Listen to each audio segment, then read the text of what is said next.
Hello everybody and welcome to today's video. And in today's video I'll be discussing whether or not Texas is actually shifting to the left. Before I get started with any of this, please go comment down a question in the Q&A from a few days ago. I think it's a little over a week ago, so please comment a question. Please go comment your questions.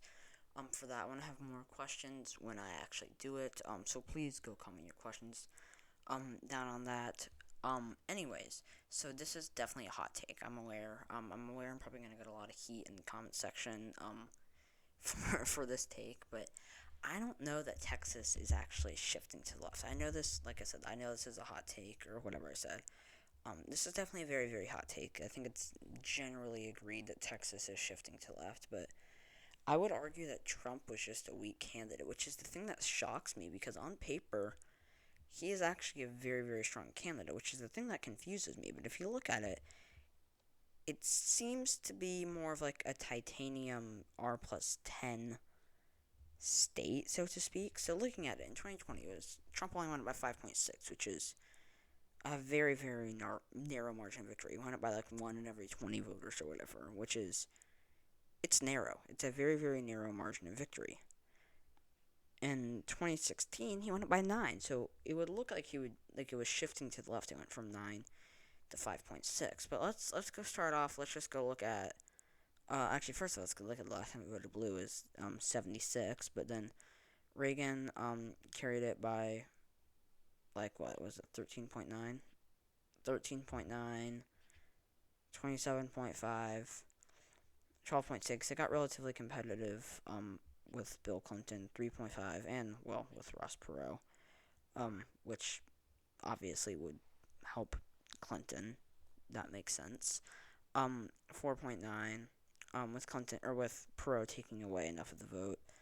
But in 2000, Bush won it by 21.3, which he was from Texas. He was going to be popular there. Obviously, he's going to win it by a lot. 21.3, I believe he won it by 22 point something, 22.9, so it shifted slightly to the right. Then McCain only won it by 11.8, which is a much, much narrower margin of victory. However, there are a few things we should remember. 2008 was a blue wave year. I mean, like, Montana voted for McCain only by 2.3%. We saw, like, Missouri is an unfair argument to make. Missouri is unfair, sort of, to say that, or to signify that it was a blue wave in 2008, but same with West Virginia, honestly, but trying to find a good state. I mean, like, safe New Mexico, even like in 2020, that would be, or 2024, that would be a bit outlandish. And not only was it a blue wave, but it shifted by, I think, 11.1% from when an incredibly popular, when a Republican from Texas who is gonna be popular enough there carried it by, yes, a very large margin of victory. But I would argue that this right around here is more or less where Texas is today. Now the suburbs will continue to shift it to the left like the rest of the nation. However, Romney then carried it by more. It was 2012 was farther to the right than the rest of. In fact, Montana I think voted like 10%, like shifted like 10% to the right. It voted farther to the right. It only shifted 4% to the right, which is probably a relatively good sign for Democrats. But then we see Trump only carrying it by 9. I mean, like, we saw it being relatively stagnant, right? We saw it, like, yes, Bush was an incredibly strong candidate, carried it by more. We saw it being fairly stagnant between McCain and Romney. There were reasons that Romney just performed better than McCain in 2012. So there are reasons as to why it probably voted for Romney by a larger margin. However, with Trump, it shifted drastically. I don't think that that's really a fair representation of where it is. If we go look at the Senate elections now, past elections, okay. 2020, Cornyn carried it by 9.6%. Now let's go take a look back at 2014, where he carried it by like 27%. It was a red wave. That's not necessarily fair to say or to give it to him, but from what I'm seeing in this, like, I haven't, like, definitively found out where the environment was, but I would think, looking at this, it was a roughly R plus 12-ish environment. Some of that's unfair. Like in Michigan, clearly it wasn't, but for example, in Virginia, looks like it. Colorado, maybe like R plus 7 or 6. But generally, it looked to be Republican favor, but still 27.2 in a red wave, and then 9.6. I mean, like from going from a red wave, that's only a slightly decreased margin of victory, and to be fair, he was on about with Trump, which may have hurt him in Texas. Because once again, I'm not even certain why, but Trump seems to be a relatively weak candidate for Texas. Go look at 2008, 12%, even on the same ballot as Obama, 12%. Now let's go look at Ted Cruz's Senate elections. This was in a D plus 9-ish environment. That should probably be like 11.6%-ish margin of victory for Ted Cruz. 2012, on the same ballot as Obama, he carried it by 15.8%. Like we saw John Tester winning Montana, Joe Manchin winning West Virginia by a safe margin, and like definitively safe at that. Sherrod Brown carrying Ohio by 6%, which actually is what we saw roughly what we saw in 2018, which was a blue wave. I mean, like we saw him carry it by a relatively similar margin of victory. We can even go look at 2006, which I believe was a blue wave. I haven't really looked into it that much, but it was still R plus 25. Yes, Bush was the president. But still, I mean, like, that's a very, very large margin of victory. Now, let's look at the gubernatorial elections. 2018, Greg Abbott won by 13.3% in a D plus 9 environment. That is a very, very large margin of victory, especially for a D plus 9 environment. We can go look at 2014. It was a Republican favored environment. Abbott won by 20.4. I mean, like, if we do assume that it was R plus 12, 8% margin of victory is relatively within the range of R plus 12.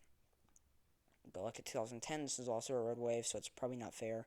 12.7 in a red wave is not the best showing, definitely, but this seems to be more or less a bit of an outlier. I mean, like, we go look at 2006, which was a blue wave, and it was still a 9% margin of victory. I mean, like, a 9% margin of victory in a blue wave is, or, once again, I haven't, like, looked too heavily into it, but from what is commonly described as a blue wave, is very, very good. I mean, like, that is a very, very good, that's a very large victory. And yes, there were third parties, but still, I mean, like, yeah, that's definitely a very large chunk. I haven't looked that heavily into it, but still, I mean, like, if assuming that third party vote, and I would think just from looking at this that I mean, like, I haven't looked heavily into this election. In fact, I might go click on this. But yeah, this is actually interesting. There were such large independent votes. Hold up, give me a second. Let me go find the tab. I would assume, once again, I haven't really looked as heavily into this, and to be fair, like, this was a while ago, so I don't think that what happened in the 2006 Texas Senate election, or gubernatorial election, is gonna, like, significantly impact where it votes in 2024, but I would assume that Strayhorn was probably more left-leaning, and Friedman was more right-leaning. Once again, I haven't studied this lots, or really much for that matter. I could be very wrong, so please let me know if I am wrong about this. But this in 2010 seemed to be sort of outliers in the gubernatorial elections. And to be fair, it was still R plus 9. And these seem to be more or less outliers. We've seen it vote relatively similar to that, or if you factor in the waves, somewhat similar to that, fairly consistently over the last decade or so. Except for with Trump. I think there's something going on with Trump, and it's super, super weird. I'm going to say that because on paper, he is a phenomenal candidate for Texas, other than his terrible, terrible suburban appeal. He has very, very good appeal to Hispanic Latino voters. I mean, like we saw, he split the Democratic margin of victory with Hispanic Latino voters like in half, I think. He's very, very strong for white rural voters, yet he didn't do as well, which is a super, super interesting thing, but, um, it's very interesting, but I'm not sure what's up, but unless it's shifting to the left on the presidential level and just nowhere else, which I find unlikely, it doesn't look like Texas is actually shifting that far to the left. Or at such a dramatic rate. At this rate, I mean, like, if it is R plus 12, and we're gonna see the nation probably shift, I would think 1% to the left ish per election. It's probably gonna realistically take at least until 2032, if not, like, I could see it not flipping until 2044, 2048. I think that's maybe not an understatement. I think it's definitely a possibility, or at least on the presidential level. So yeah, thank you guys so much for watching this video. If you enjoyed it, please leave a like below. Stay tuned for my next video. Subscribe to the channel if you want to write, please comment your suggestions down below. And I hope to see you all in my next video. Bye!